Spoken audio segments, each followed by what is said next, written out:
Ce qui est intéressant chez Princess Principal, c'est bien l'importance et le crédit qu'il accorde au steampunk, cela autant en tant qu'esthétique visuelle qu'en tant que vecteur narratif. Axant son histoire autour de 5 jeunes femmes prenant part dans une guerre d'espionnage dans un Londres semblable à un Berlin en pleine guerre froide, si l'animé se démarque de par la qualité de ses personnages, de son animation et de sa trame narrative, c'est bien de par ses décors et son univers que celui-ci arrive à se placer au-dessus du lot.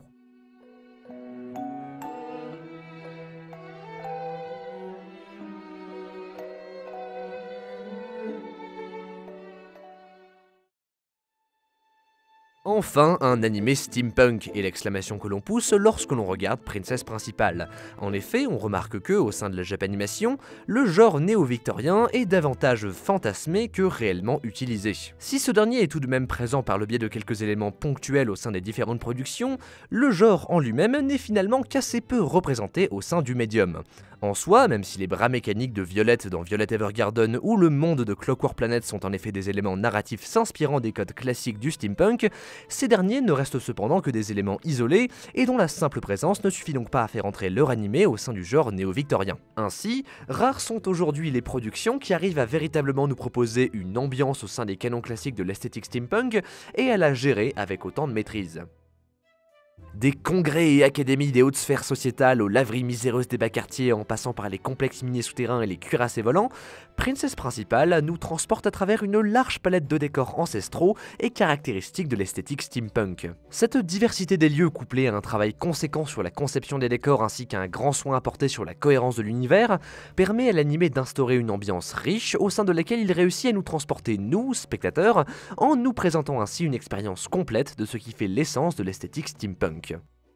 Le directeur de la réalisation de Princess Principal, Masaki Tachibana, rend en effet compte lors d'une interview pour Anime News Network de l'important travail de recherche sur le genre steampunk, ainsi que sur la difficulté rencontrée par les animateurs pour garder une qualité constante dans la réalisation des fonds et des décors. Cet investissement dans la réalisation se ressent tout au long de l'anime et contribue à nous immerger au sein de son ambiance, de son histoire et de son univers. Cependant, la véritable force de Princess Principal réside dans le fait qu'il arrive à utiliser le steampunk plus que comme une simple esthétique, mais également comme un vecteur narratif.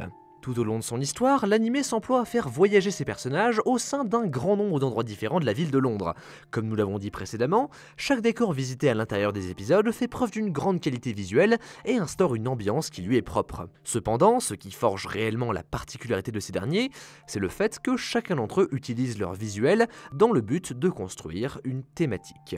En soi, plus que l'esthétique et l'ambiance posée par les machines bruyantes et rustiques de la laverie de l'épisode 7, ces dernières sont ici une occasion pour l'animé d'orienter une partie de son histoire dans le but de nous parler quelque peu des conditions de travail du bas peuple et de la vie au sein des bas quartiers de la ville. De cette manière, en les prenant tout d'abord individuellement, ces thématiques vont influencer les différentes péripéties que rencontreront les protagonistes au sein des épisodes, permettant ainsi à l'histoire d'avancer de manière fluide et cohérente, tout en approfondissant la qualité de ses personnages. Puis, dans un deuxième temps, en regroupant ensuite ces thématiques tout en les comparant entre elles, l'anime va alors s'employer à poser toute une série de contrastes, servant à tirer tout le profit des éléments qui composent son univers. Les héroïnes agissant dans des milieux très différents d'une mission d'espionnage à l'autre, l'anime nous transporte ainsi régulièrement de manière assez brutale des milieux prolétaires au domaine de la haute bourgeoisie, rendant les différences entre les deux encore plus frappantes.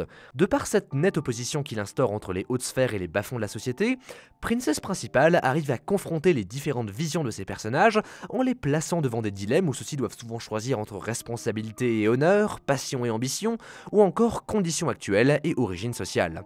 En plus d'être très ancré dans les canons du steampunk, l'ensemble de ces thématiques force les héroïnes à s'affirmer en tant qu'élément fort du récit en interagissant de manière active avec ces dernières. Ainsi, même si les personnages se démarquent, jamais ils ne se détachent du reste de l'univers et maintiennent ainsi le spectateur immergé au sein d'une intrigue prenante et sublimée par les décors qui la composent.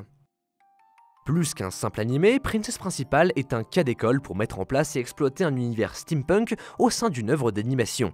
L'anime pose de manière claire les bases et l'esthétique de son genre, tout en présentant des développements et des approfondissements originaux et pertinents autant pour son histoire que pour ses personnages. De ce fait, il montre ainsi la voie au reste de son médium sur une manière possible de faire du steampunk plus qu'une simple esthétique et d'utiliser ce dernier dans le but d'améliorer la qualité narrative et visuelle de nos œuvres.